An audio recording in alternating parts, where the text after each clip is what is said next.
Hello, my lovely natsukis. It's your bestie Summer, and we are back. I am currently totally not recording this at 6 in the morning. Shout out to my very loud rat right now. I don't know if you can hear him, but I can. He is in his cage, but he is loud. But yeah, luckily outside of possibly him, because of the early time, because my body hates me, the only background noise is gonna be my heater, because I refuse to turn it off even for videos, because it is cold, despite me being in a desert. But anyways, any warnings will be in the description, as always, and without further ado, Death Lingering, a Sally Face podfic, written by Canis Rising and read by Summer Audio. Part 2, Chapter 1. Inside his father's house, Travis sat at his desk doing some reading on the camp counselor position for a nearby summer camp church he went to as a kid. It was the job he'd wanted for more than a couple of years now, but he's been rejected every single time he's applied. Maybe it was the bad grades, maybe it's because they could somehow sense that he wasn't like the other boys. Maybe his father had something to do with it. He didn't know. But every year since he turned 15, he's tried to apply, and every year he's been rejected. So every year, he spent a good portion of the summer finding more reasons to mope. Just another failed plan to get himself away from his father, away from his legacy.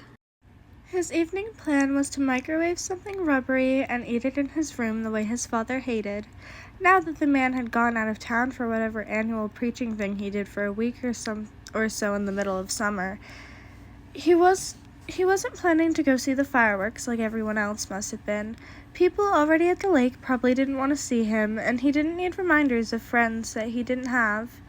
However, a strange noise coming from outside stopped his evening plan in its tracks. It came from outside the house, maybe somewhere in the forest out back. It sounded like some kind of animal, or maybe it was a person. Whatever it was, it sounded like it was in distress. He strode quietly to his bedroom window to look at the forest from a safe distance, but all he saw was trees. He didn't know what to do. Maybe he should call the cops, his dad. Maybe he shouldn't do that until he confirms that there's something sketchy going on. But in order to confirm something sketchy was going on, well, it wasn't going to be easy doing that from here. Travis reluctantly grabbed a flashlight from one of his kitchen drawers downstairs and slowly made his way out the back door. Damn whatever stupid creature made him do this, and damn his brain if he was making it up. Travis shone his flashlight into the forest, and it was like everything has come to some kind of standstill. He wasn't really scared before this, but something about how everything became such an eerie quiet put him on edge. A firework sounded off for the first time in a couple of minutes, and Travis jumped, then suddenly someone screamed. Travis whipped his head in the direction of the screen, gripping his flashlight tightly. This thing was definitely heavy enough to use as a weapon if he needed it, right? Hello? Travis yelled into the forest. Is somebody there? Are you hurt? He was really hoping that someone had just fallen and twisted their ankle or something, but he was smart enough to have somewhat of a knowledge of things that can go on here, so he couldn't be sure. Either way, that scream meant that he probably couldn't trust the cops with this one. From inside the forest, he could hear it, just barely. It was so quiet, but he could just make out the words. "Help me," the voice said. "I'm bleeding." It sounded bad. Travis braced himself and stepped into the forest, looking to his right for wherever the sound came from. Right now, he really hoped that all this bullshit Sal and his friends talked about, all the ghosts and goblins or whatever, was all just bullshit. He walked slowly, pulling his cardigan over himself, more out of comfort than for warmth. He heard the person sobbing quietly, growing louder as he drew near.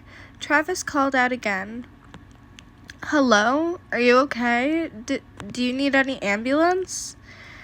He tried to not let the fear show in his voice, but it was difficult.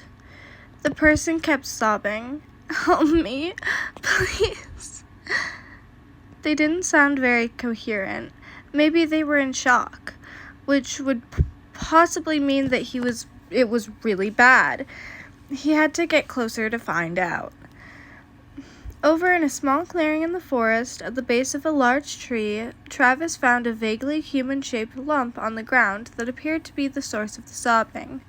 As he got closer, he started to make out traits. Black shirt, burgundy pants, long hair, didn't seem very tall.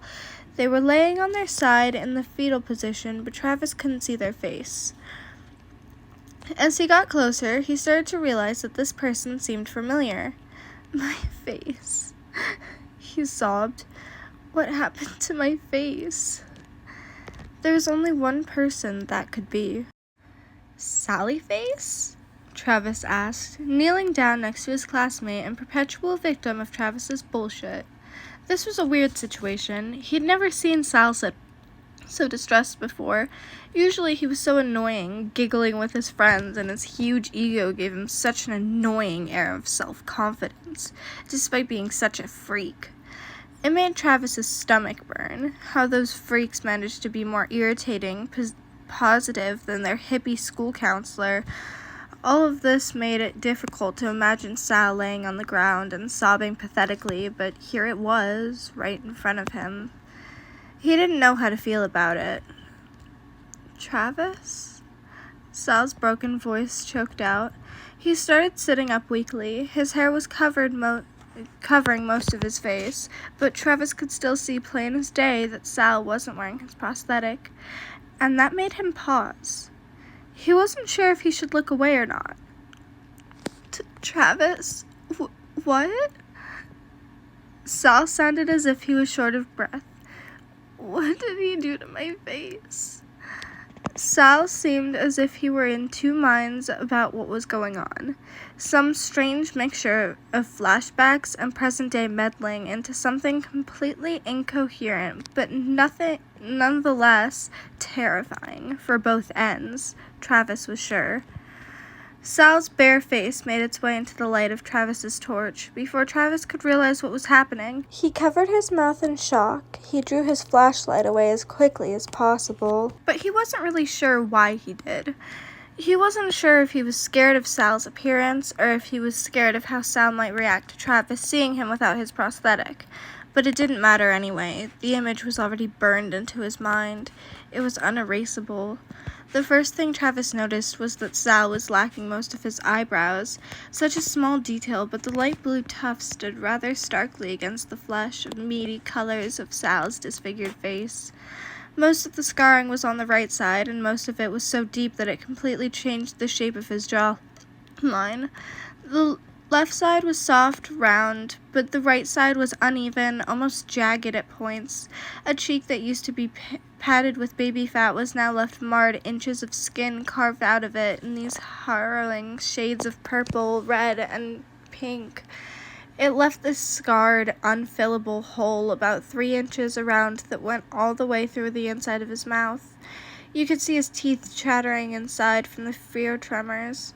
The scarring around his right eye had damaged the facial muscles so badly that the lid drooped harshly, something Travis could see with the prosthetic on if he looked closely enough. He noticed it the first time he got close enough to the other boy to shove him into the closet locker behind him. But now he could see all the details. The purple vein snaking its way up from his temple, the huge scar connecting from his mouth all the way up to his forehead, so deep and red that Travis wondered how Sal still had his right eye. Then he realized that maybe he didn't. He thought he could recall Sal complaining about his eyesight on more than one occasion to his friends or teachers. Sal didn't have a nose, either. What had replaced it was this distorted reddish-purple mound that ended up just an inch under the glabella, decorated with these two thin lines making their way through his face like deep cracks in his flesh. The one on his left side was longer and dipped down to connect to his mouth, similarly to a cleft lip. Or maybe it was a cleft lip. Travis couldn't tell. There were a few choice scars on the left side of his face, like some that went over his other eye and his forehead. There were a couple on his left cheekbone and the left side of his jaw, plus others that seemed to snake their way into his scalp, covering up his bangs. But not as bad as the right side, covering up into... There were a couple on his left cheekbone and the left side of his jaw, plus others that seemed to snake their way up into his scalp, covered up by his bangs, but not as bad as the right side. If you only looked at the left side of his face, you could almost get a clear picture of what he might have looked like if the incident never happened.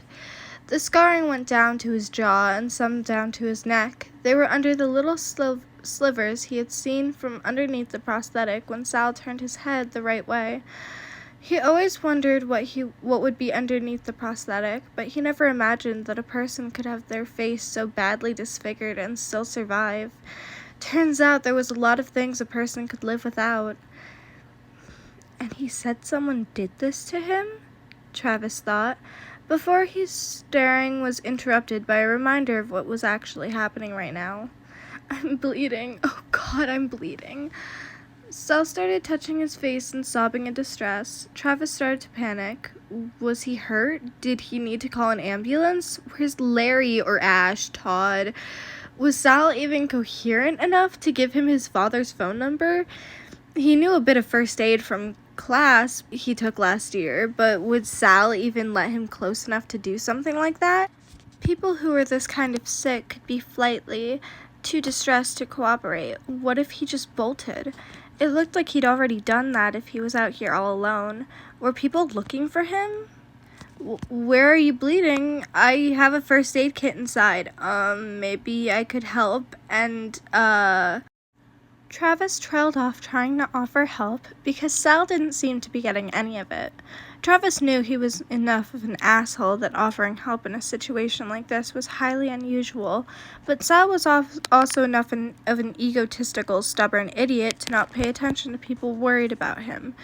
It was hard to tell if he was avoiding the help or if he really was that deep stuck in his delirium. But he didn't get time to question that for very long. Very suddenly, a huge firework went off, lighting up the forested sky in something bright and mesmerizing. It startled Travis, but what had scared him even more than that was the sound that ripped its way through Sal. Sal screamed so loudly that it hurt Travis's ears and echoed into his head for several minutes after it had finished. The sound was unlike anything he'd ever heard on TV, unlike anything he'd ever made when his father beat him. It was a visceral, primal, filled with the most basic of instincts from any living thing: fear.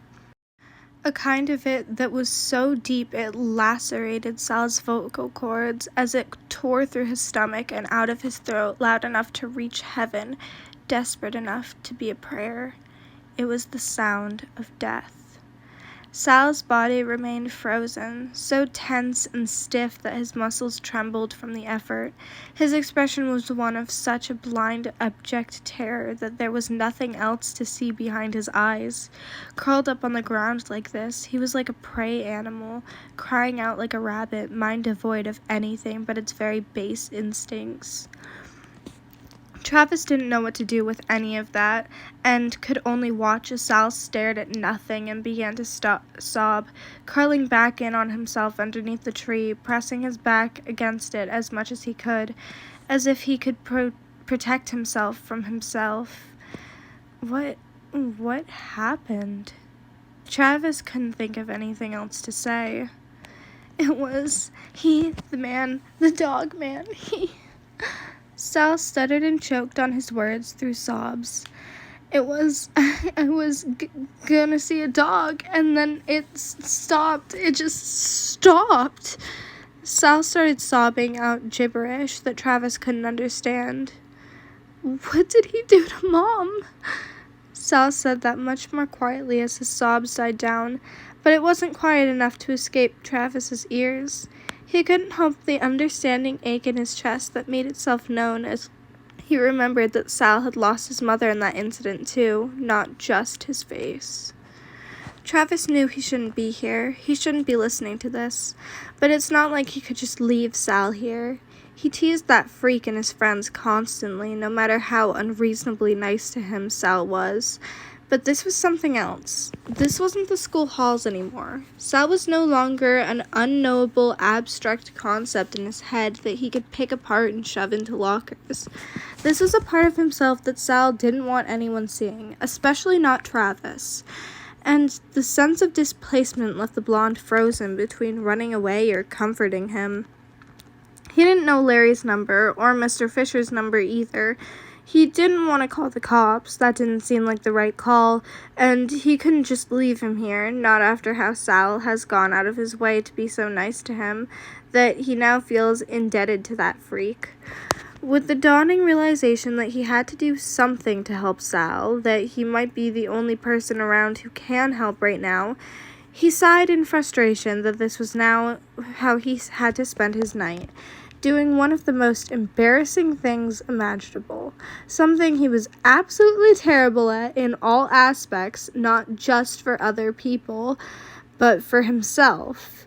He had to spend it with Sal, comforting him, because despite hating him, despite Sal's friends hating him, his stupid morals compass wouldn't let him do that. He just wouldn't be able to stop thinking about it if he left him there. Travis braced himself with a deep breath and pushed his hand out in front of him to try and show Sal that he meant no harm. People did that, right? That's body language or something. He's seen enough people do it on TV, so maybe... Hey, it's okay. He tried. He drew closer to Sal, slowly, so as to not agitate him further. He felt stilted, awkward, but it was the only option. Just remember what you've seen in the movies, or something. Did they do anything like this in Rambo? I don't know. Fuck, how does anyone do this? Travis's thoughts remained panicked and unhelpful as he tried to think of what to say. Travis remained eloquent as usual. All that stuff happened a long time ago, right? You're way past that now. Everything's fine. He moved in manners unskilled but deliberate. He wanted to get closer without scaring him, without making anything worse. Maybe if he could just put a hand on his shoulder, this would all get easier for the both of them. They won't stop. The guns won't stop. It keeps happening. Sal sobbed into his hand as Travis carefully kneeled down next to him. Those aren't guns. Those are fireworks. Travis tried to speak in a quieter voice, hoping the sound might be comforting or something. He put a hand on Sal's shoulder and rubbed awkwardly. Touching Sal like this in a somewhat friendly manner made him realize just how skinny the other boy was. His shoulder blade was almost sharp against his hand, even through his shirt. Travis guessed it made sense. Sal never came to school with a lot of food. Most of it looked like snacks, and he hardly seemed to eat whatever they were serving in the cafeteria. Now, seeing what his mouth looked like, it didn't seem like lunch was exactly... Now, seeing what his mouth looked like, it didn't seem like lunch was exactly his favorite subject. They're fireworks, and they can't hurt you. That was probably true. This time, he was going to ignore what he'd seen in the movies. Sal kept sobbing and mumbling. He was still terrified that someone was after him. It didn't seem like he had fully registered what Travis said, but he kept trying.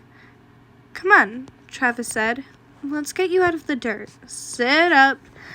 Travis started helping him up, and Sal didn't fight him. Travis couldn't tell if that's because he was actually coming down, or if he was just letting Travis do whatever he wanted because he was still so out of it. But either way, Travis was going to count that as a win. Suddenly, Sal pounced onto his knees, keeling over. He vomited again. He spit and bile connected his mouth to the ground in long, wet strings that made Travis's stomach churn. He knew it was some kind of stress thing. The same thing could happen to Travis when things got really bad, but that didn't make it any easier to be around. Sal coughed, hanging his head between his shoulders. He spit the remaining bile in his mouth onto the ground as best he could before wiping his mouth with his sleeve. Gross, but it's not like he had a napkin or anything. At least it was his left hand, the one opposite to him, when he was done. Sal had curled back with his knees to his chest and his back against the tree, head down. Travis felt gross enough being near someone who was sobbing as hard as Sal was, tears and snot running down his face, making him recoil in disgust. He hoped he could avoid the vomit puddle Sal had just produced and avoid getting anything gross on his sweater, but it was probably unavoidable at this point. He's too deep in it, and Travis wasn't looking forward to dealing with the aftermath of carefully cleaning his not easily washable sweater. But he continued to swallow his pride and put a hand on Sal's bony shoulder in a stiff attempt to comfort him. "It's just fireworks, Sally face," he kept repeating in a rather stilted manner. He used that derogatory nickname because he felt strange and awkward using Sal's actual name, as if it were something he wasn't allowed to use, what being his sworn enemy and all. But the use of that nickname seemed to stir something in the other boy. Maybe that was a good thing. Travis looked up at the sky. The clearing they were in allowed for a pretty good view of most of the fireworks coming from the lake. The sun was almost set, so the fireworks just got brighter and brighter as time went on. Maybe if Sal could see them, he wouldn't be so scared of them? "Hey, Sally face, if you look up, you can see them. It's all just fireworks." "It's just fireworks," Sal repeated, probably trying to calm himself down. He seemed a little more grounded in reality as he slowly looked up, still shaking. His hands were placed on his knees, white-knuckling the fabric of his jeans and getting blood from the scrapes on his right hand all over. Well, maybe it was a bit worse than just a minor scrape. So that's why he said he was bleeding, Travis thought. Every pop made Sal jump and look around, still scared, still not completely convinced that he was safe. But Travis kept his hands on Sal's shoulder, giving it a firm squeeze. Travis watched Sal's face light up in the flashes of fireworks, briefly staining his scarred flesh with color. He traced the intricacies of his scars in his mind, slowly putting together the puzzle pieces of what happened to Sal's face. A part of him felt dirty for it, but he couldn't place why. It felt wrong, somehow, like he shouldn't be seeing this. It felt like he should look away, but he kept looking on in some kind of morbid fascination. He wasn't sure how he was supposed to feel about it, if he was supposed to feel anything. Pity for Sal's depressing life, gratitude that he didn't experience this himself, disgust at Sal's unusual appearance, amazement at Sal's unusual appearance. In spite of everything, Travis couldn't say he hated it. He wasn't sure how to sort out the knot of feeling in his chest reserved for Sal, and he wasn't about to try and figure it out right now. Right now, he needed to focus on making sure Sal didn't kill himself or something stupid like that. Maybe get him in the house and get him some water or something so he can call his dad. Maybe after the fireworks. And that was part 2, chapter 1 of Death Lingering, a Sally Face podfic written by Candace Rising and read by Summer Audio. This took way longer to make than I thought it would, but not in a bad way. Like, I recorded the intro 3 days ago as of editing this. I recorded the actual, audio, the actual chapter, part of the chapter, a day after that. And now I'm editing today, 2 days after that. So that's fun, but I did finish this before schedule. I finished this a week before it had to be done. So, just saying. I'm never on top of schedule, so that's fun for me. I love it. But anyways, that's the end of the last minute mumbles, the last minute ramble jambles. I hope you all enjoyed and have a wonderful day. Bye!